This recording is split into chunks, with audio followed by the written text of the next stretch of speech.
and good afternoon, everyone. I'm so happy and honored to be part of you all tonight, and it's a pleasure meeting you all. First and foremost, before I begin myself, I would like to make some few appreciations and then introduce myself properly before we dive into the topic. Inshallah, I assure you that it's going to be an interesting and wonderful session. First and foremost, thank you to Last Innovation Hub for inviting me to talk on this important topic, and I hope we're going to learn a lot from it. And thank you to also the organizers, from the coordinator to also Engineer Bakar. Thank you for inviting me, and I wish to see more of Last Innovation Hub in this such program, which is very important.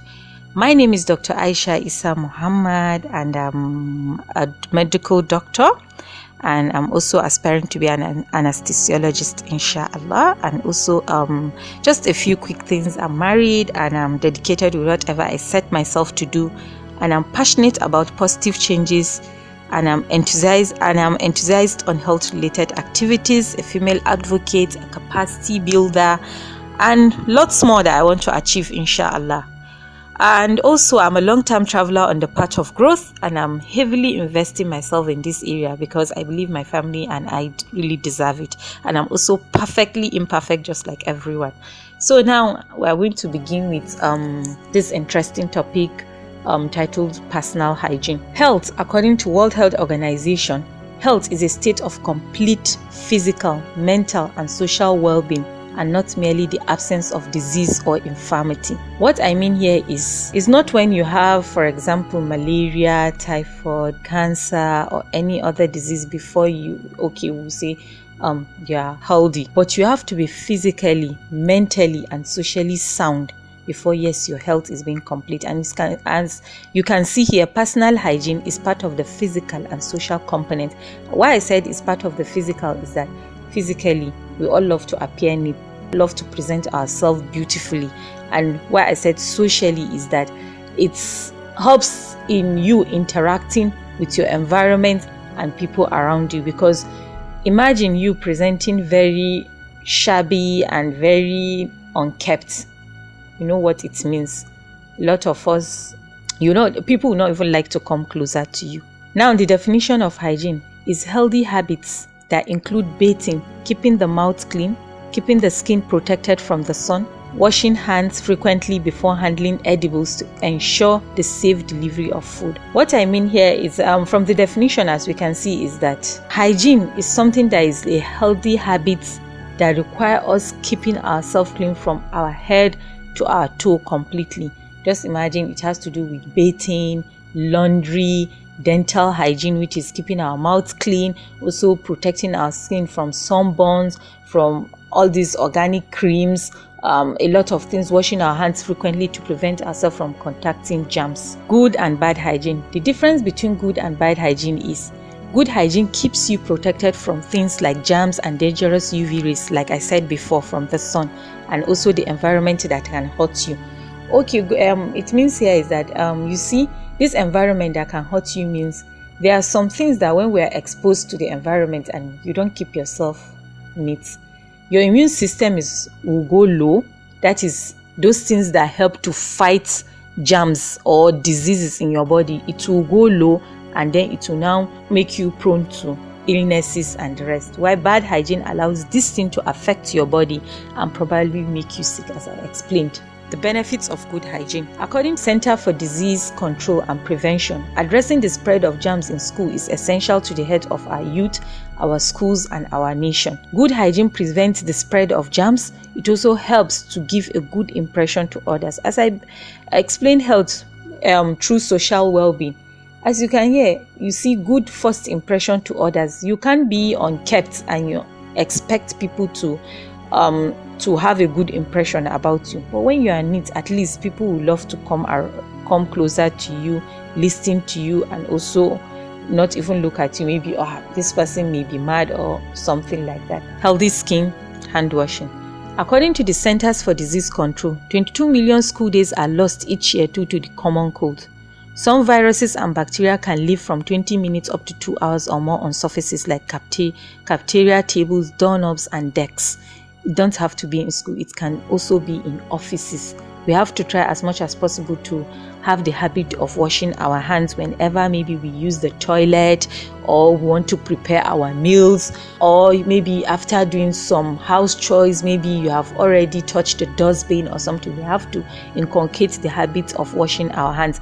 Most especially us that we are in the office, maybe we don't have access to water. It's advisable for you to have this alcohol-based liquid, that is the hand sanitizers, to also sanitize your hands. As you can see here, this is a chart like 0 to 3, which indicates the days absent for each student and for each school year.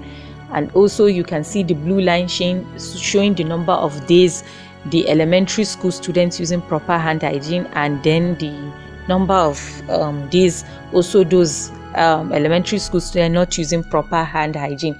What I'm trying to say here is that it's not just only students that needs to have proper hand hygiene. Even us that we are adults, our elderly people, our old ones, we need to, as you can see, the outbreak of this coronavirus, there is so much awareness, many awareness, that we should try to wash our hands as much as possible after maybe using the toilet, touching surfaces or sneezing and all other things. Now I'll be discussing on how to wash the hands properly. You see, when you are going to wash your hand, first you have to have a clean water. That is, you use warm running water. It doesn't have to be, but a clean water. And you should have your soap. You scrub your hands together under the nails for at least 15 to 20 seconds. You dry your hands on a clean cloth or a paper towel, or use an automatic hand dryer if possible. Most of us do not have an automatic hand dryer, but you can use a clean cloth or paper towel to dry our hands. Healthy teeth and gums.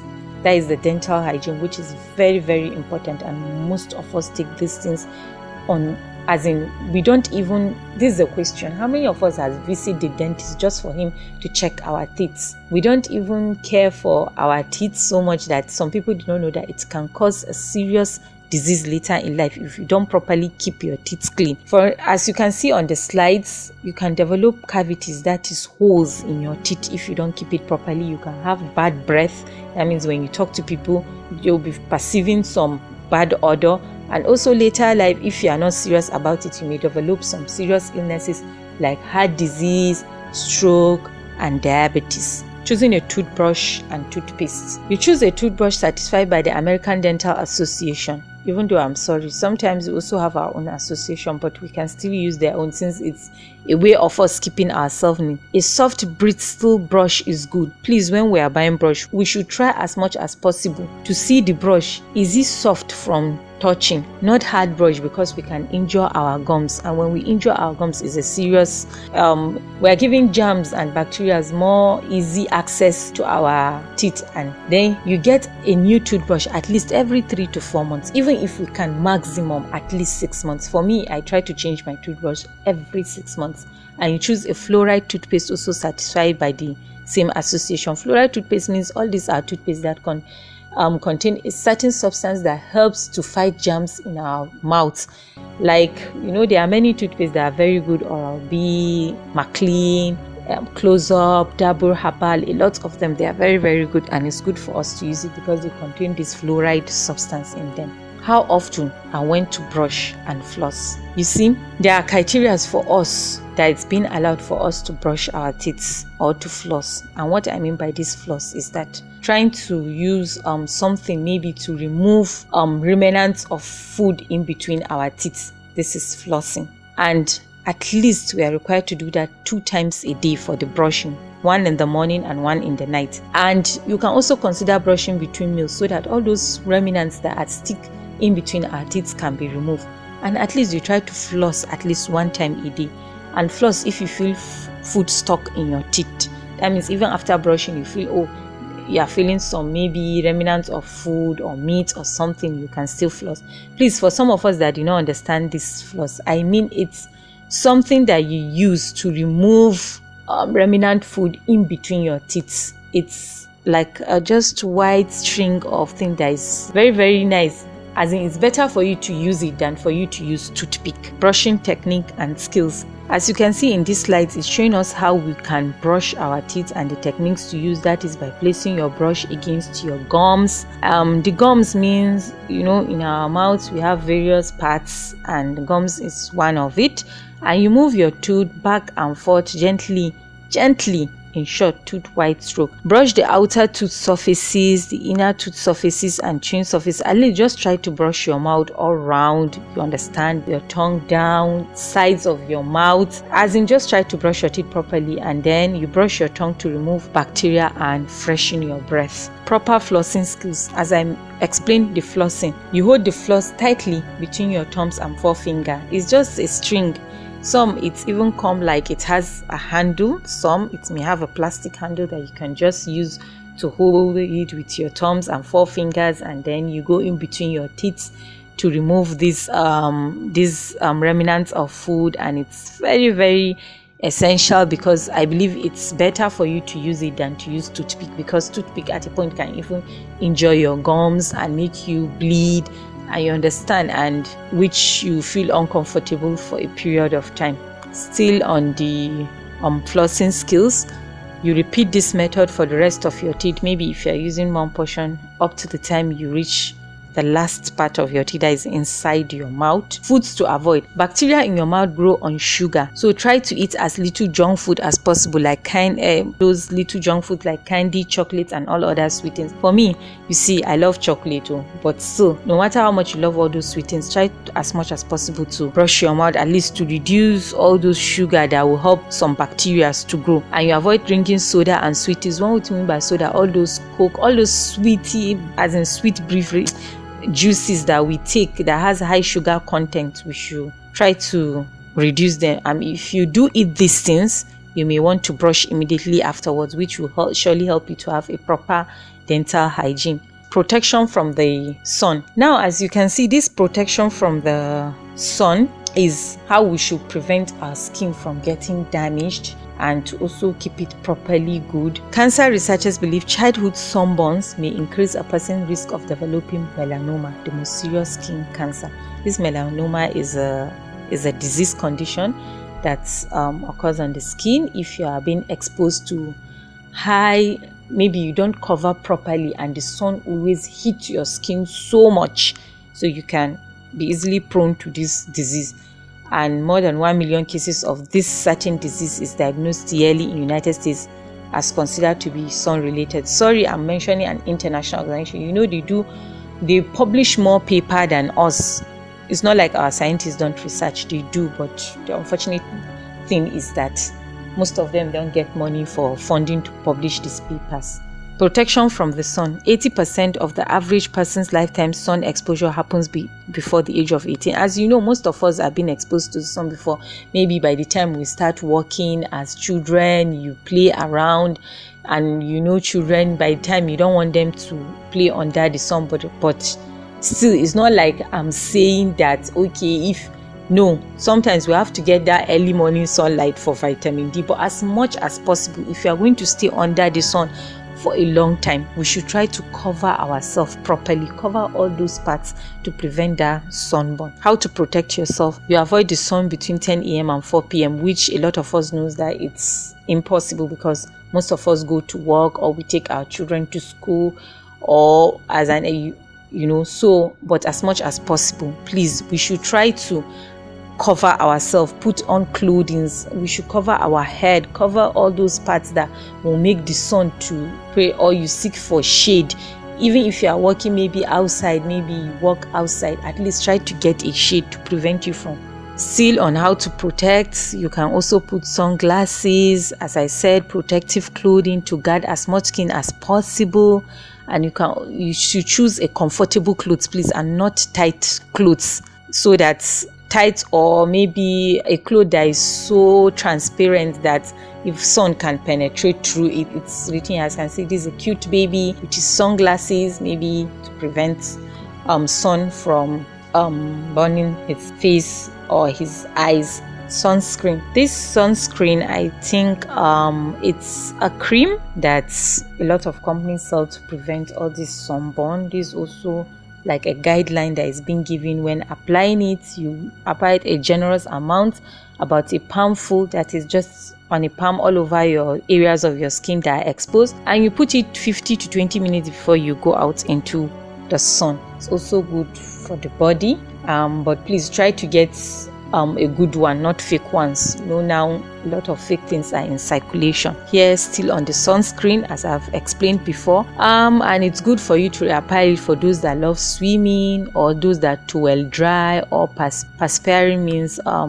those that sweat a lot, or reapplying every 2 hours. Then use sunscreen even on hazy or overcast. It means like now that we are in the cold season, everywhere will be very dry, will be dusty. So as much as possible, you should try to apply sunscreen. It also prevents the skin from drying out and also give a protective layer to the skin. Still on the sunscreen, even though I've explained most of it, and you can apply ointment if you don't have sunscreen. I forgot to mention, you can still apply ointment like Vaseline or any oil that's good to the body. You can apply it. The total review here is, as you can see, hygiene: you lather, you rinse, and you repeat. For the teeth, you brush, you floss, and you rinse. And for sunscreen, you slip, you slop, you slap. That is what it is. So here, what I mean is just a general overview. For hygiene, we have defined it as a healthy habit that require you bathing, brushing your teeth, keeping your skin protected from harmful things.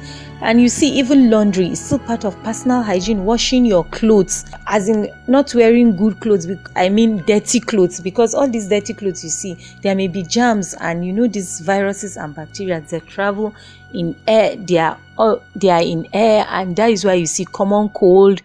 It's being gotten from inhalation or from the air. So you have to protect yourself from getting all these things. And for the coronavirus outbreak, as you can see, they have been telling you to put face masks to prevent yourself, because it's an airborne something. You can easily contact it, and that's why you see this spacing that they ask 6 meters away from each other and the rest. So hygiene, I think, is a wider topic, but we have tried to dwell on the most important thing. We should try to bathe regularly.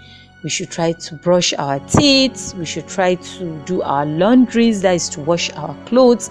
And we should also try to protect our skin from any harmful thing that will damage it. As you can see, it's a slide that I got from The Heck, and it's very essential, most especially that we are women on this group. You see, I didn't discuss that part. Personal hygiene also requires us women to take care of our sensitive area, that is our vagina. We need as much as possible to keep that place very, very neat, to prevent us from infections, because these infections, when they happen to us, as in when you get infected, it can affect our fertility, that is our reproduction. So you see, most women, maybe they won't treat this infection proper, and they'll get to, after marrying, they'll see that 1, 2, 3 years. I didn't say it's only infection that can cause that. There are certain things that can cause it, but infection can also damage a woman's reproductive system. And these are some tips that is being required for we as women. Please, we should take note of. That is one, to take a bath or shower every day, at least. Even if you can't do it twice, once in a day is required. To brush your teeth twice a day. Good oral health is essential. You wash your hands with soap and water. You wash the outer genital area daily with mild soap and water. Those of us that like using soap or all those insertion things into our body, please, we should reduce as much as possible, because that place that you are seeing, I feel I used to call it, is a secretive area that you need to keep it healthy and need to keep it from anything that will harm it. And do not use vaginal deodorant sprays or deodorant tampons. They irritate the vagina, which makes it easier for germs to grow inside you. As you can see, in our vagina, we have this protective, like the pH there is it's okay, and there are some bacteria that they are normal to be there because they are there to protect any germ from entering. But once you start using all these deodorants for there, inserting different kind of things there, and also using some soaps, you can easily invite germs into that place, and before you know, another wahala will start. Do not use petroleum jelly or oil in your vagina. Contraceptive foam, film, cream or jelly is safe to use, and please, when using all this contraceptive foam, film, let it be it's being advised by your doctor. Maybe it's been prescribed to you, maybe due to a certain condition, or maybe you went for something and the doctor advised you to use a hand. It's very safe. Wash your hands before and after changing your pads or tampon. This tampon you don't, because in some of these some people don't like using pad, they use tampon. And for those of us that are still using like a clothes during our menstruation, please, we should try as much as to be changing it and to be washing it, or you can even use it once. And for pad, we can't even reuse it, and try to change your pad as much as possible. Then you wash your hands again after changing your pad. You change your sanitary pad at least every 4 hours. This is the standard and required time. Some of us may have heavy flow, so why would you stay with one pad from morning till night? At least, please, well, even if it is low flow, it's good for you to change, because microorganisms you can easily introduce some microorganisms, and before you know, you are prone to never wear pad more than 4 hours. It's best to wear a pad, and it's always like those using tampon, you never wear them more than 4 hours, and it's best to wear a pad at night. And when using a menstrual cup, try to take it to empty, wash and dry it every 4 to 6 hours. Do not wait longer than 12 hours to empty and clean.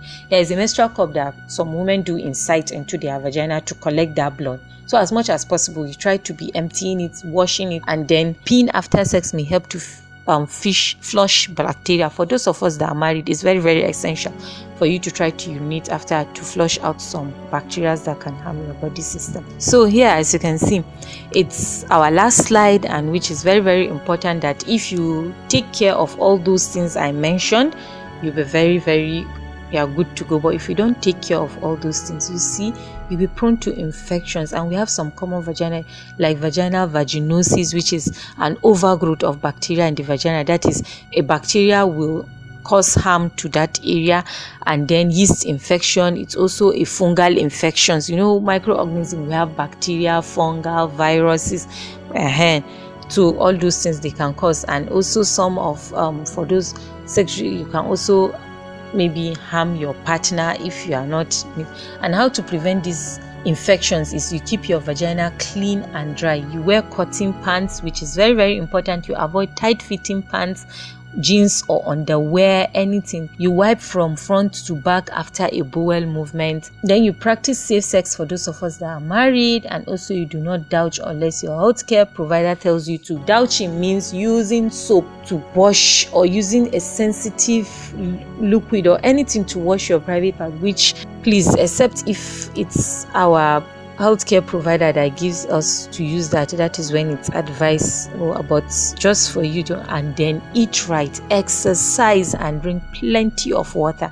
It is very, very vital to eat right. It will even prevent you from a lot of diseases. We should eat a lot of vegetables, fruit, and we should also exercise. The little we can do, we should exercise, and we should also drink. And then you stay healthy, because many women find that they have trouble with infections when their health is poor. And please, we should always seek for a specialist attention or medical attention whenever we experience this. You can experience some pain, maybe if you experience any lower abdominal pain, itching, or maybe you perceive a bad odor coming out from your vagina, please seek medical attention. It's very, very necessary. Don't go there to be treating yourself with various kinds of things. And also, some of us, sometimes even some fever, you'll be wondering, is it malaria, or is it all those things too? Please seek for medical attention, and inshallah your health will be very, very healthy, and you complete the criteria of what we said. And even you too, you feel mentally sound when you keep yourself clean. You feel, and your interaction with people, you have confidence on yourself. But when you are dirty, you won't have confidence interacting with people, and people will be running away from you. Some will even think you are mad. At least we should try to wash our hair daily. For us ladies, at least twice a week, it's advised for us to wash our hair, moisturize our hair with oils that will make them grow, because even our hair needs food too for it to be healthy and grow, you understand? So we should try to keep ourselves neat. We should keep our nails very clean. We women, there are a lot of things. We even have this place you can go. For those that have the money, you can salon yourself. You can go to a salon and have yourself maybe manicure, pedicure, washing your hair, plaiting your hair. For those of us that will not be chance to go to salon, we can still do it at home. We can still make ourselves to look beautiful at home. So thank you very much for your attention, and I hope to hear questions from you. And for those that need clarification, please, and we are all in a learning process. So please, wherever I made mistake, we're all prone to mistake. You can correct me, or maybe it's an oversight or something. So thank you very much, and thank you Last Innovation Hub for giving me the opportunity to speak on this wonderful and interesting topic.